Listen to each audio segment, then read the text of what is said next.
What's up guys, it's Wolf from the Quarantine, and today I have a Kickstarter project for you by the name of Battle of the Bands by Original Content London. Battle of the Bands plays 3 to 5 players in about 45 minutes, and it says it's rated ages 14 plus, but my 9-year-old daughter played, didn't have any issues at all.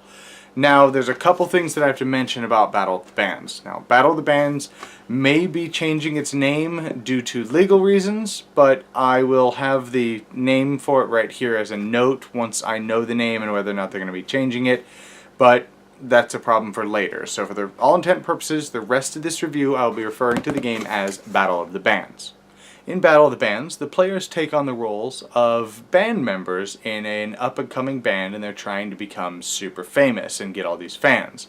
Now, the first person at the end of the game to get 27 fans becomes John Lennon and breaks off on his own to try to do his own thing, and is the winner. How you wind up doing that is by wheeling and dealing and arguing back and forth between all the players and trying to be as efficient as you can, but while still trying to put on giant tours and making deals with the other players. That's really the best way I can explain the game, so let's just go straight over to how it's played, shall we? Alright, before I get started with how the game is played, I do have to state, as usual, this is a review, it is not a tutorial. So if I mess up some rules or if I skip some entirely, this should still give you a basic idea of how the game is played and whether or not the game is right for you. The other thing being, everything you see here is subject to change. This is an early prototype copy of the game. Alright, to set up Battle of the Bands, you will put the t-shirt down on the table. That's right, I said t-shirt. It is a wearable t-shirt is the board. You will then take the career cards here. You'll shuffle them together and try not to make half of them upside down like I did by mistake. Then you will take the dark purple cards, that are the fan cards. You will shuffle those together, and you will also toss those bad boys over there. Then you will take these purple cards here, and you'll shuffle them together, and you will hand out 2 to each player. Now, for all intent and purposes, these count as any color card, which will make sense in a minute. But it's encouraged and required that you make up a reason, using these, why you got into music and why you are joining the band. So, you know, you got mentor, dropout, midlife crisis, starstruck, I'm dumb, talent, backpacking, so on and so forth. But for all intent and purposes, these are just wild cards. That's it. So you're going to give each player 2 of these. Now you're ready to play. First, you're going to figure out who's going to go first, and once you do, that player has 2 choices before them. They can either stay at home and practice, and if they do, they will take the top card of the career deck, and they will just add it to their hand, and that's it. They do nothing, play moves to the next player. Or, that player can go, you know what, we're going on tour, rock on, let's do this. And if they do, they are now considered the tour manager for the remainder of this round. Until everything's said and done, then of course it moves to the next player. Each player also will get a button. Now, I got half of them upside down here. Each player is going to get a button, and I only have 3 of them here, of whatever symbol they want. I usually use fire because I'm edgy and cool.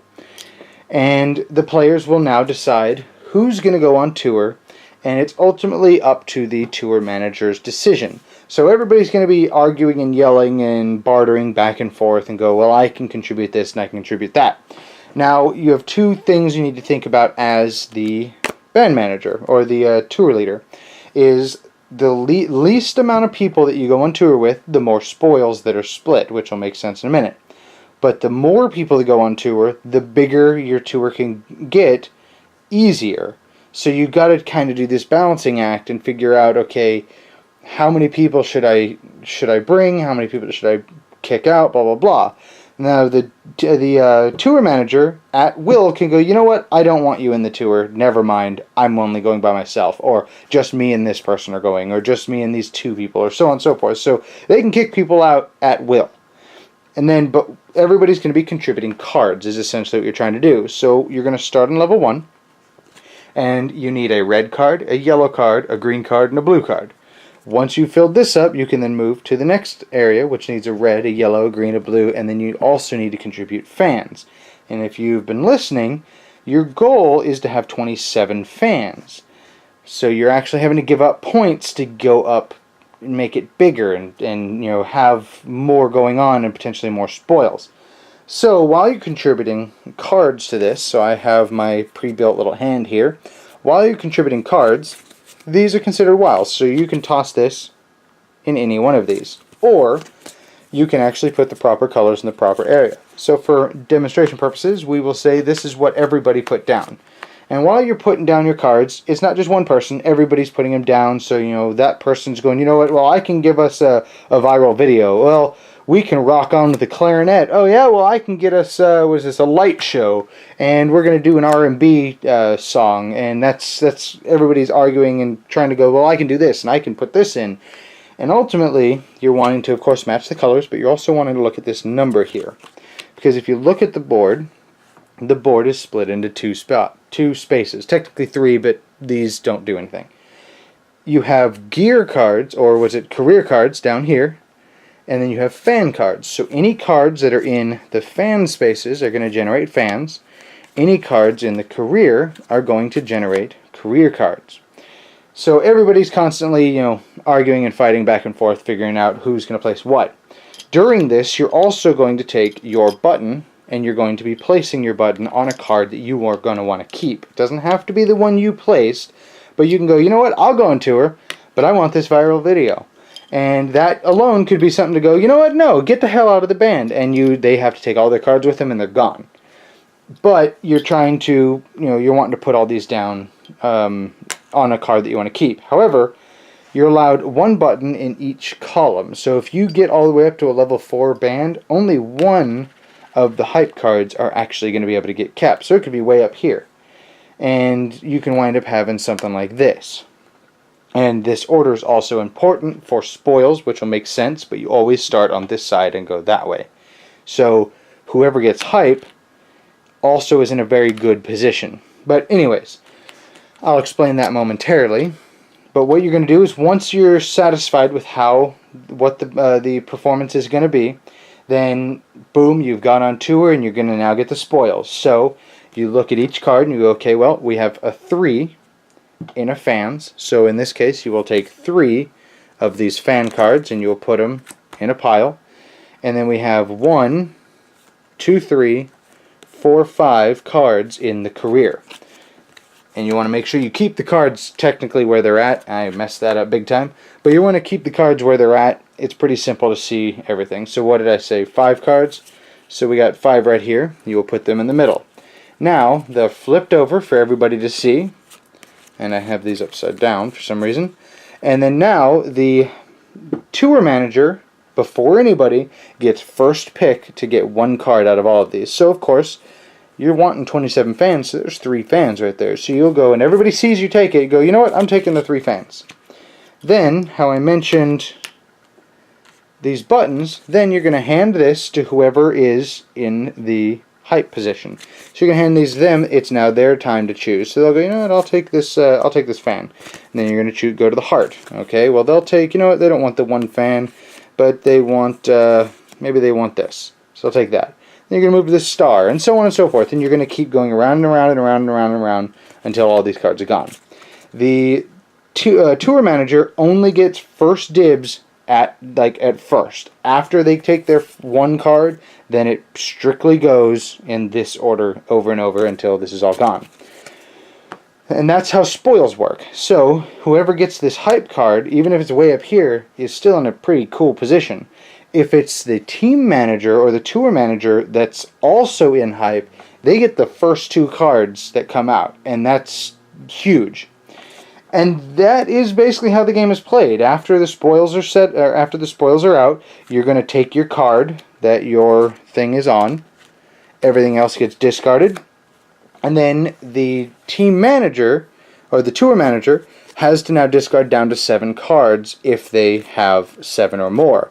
So there you have 2 options, because of course it's going to be hard to get 27 points if you can only hold on to 7 cards in your hand.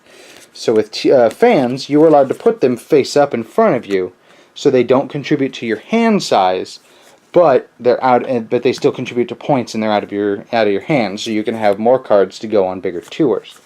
And that's kind of how that works. Now, if you are not the tour manager, you can have half of this deck in your hand and you don't have to worry about it because you weren't the tour manager. Once you are, and you do your tour, then you have to discard down, and that's when things get rough. So there's a couple strategies with this game about, okay, maybe having a crappier hand, but hide a bunch of fans in your hand so people can't see how many points you got. Stuff like that. And that basically is how the game is played. Once, a tour is done, and then it moves to the next player in line. They, again, get to choose, do I stay at home, or do I start a tour? You can go on tour by yourself. If you can fill this out, or even continue going up, you can go on tour by yourself. You can go on tour with 2 people, 3 people, or 4 people. The more people you go on tour with, the less spoils everybody's going to get, but the bigger the tour you can get. But if you manage to get on a smaller tour, maybe, just go on yourself, and you get all of those fans all to yourself, and you don't have to share with anybody. So it's pretty neat. And then on top of that, the fact that to do a 2, 3, or 4 level tour, you have to give up points in order to do it, but you get 2 spaces that contribute fans, and then 3, and then 4. And it's a really cool game. So let's just go straight over to my final thoughts, shall we? Alright, Battle of the Bands. Well, if I didn't spoil it there at the end, I really enjoy Battle of the Bands. We've played it numerous times. My 9-year-old loves it, my dad loves it, my brother loves it. Everybody that's played it has really enjoyed this game. The fact that the board is a t-shirt, the buttons, they are actually functioning buttons that are the player markers. All of it feels thematic. Put on some metal in the background and play. Of course, you're going to make rock and roll jokes throughout the whole thing. You're going to make Wayne's World comments while you're playing, and it's a lot of fun. We really, really liked it. There's a interesting depth of strategy to the game on top of it. Do you maybe not go on any tours yourself? Like, do you not host any tours and just try to go on everybody else's to stockpile a bunch of cards and then go on just one massive tour and just skyrocket in points because of that? Do you hide a bunch of fans in your hands so nobody knows just how many points you got? Hide a couple 3-point fans, maybe 9 points worth of fans in your hand, so everybody looks at you and go, oh, well, he's close to winning. Oh no, I only have this many. And it's really cool system, and it really emulates.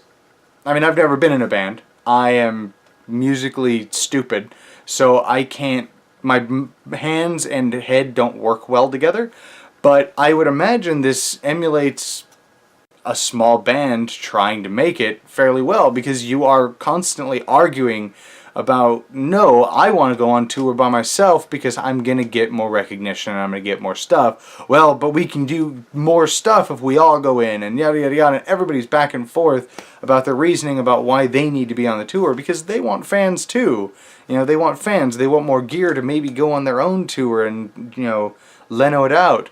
And so it's super cool dynamic with the game, and it works really, really well.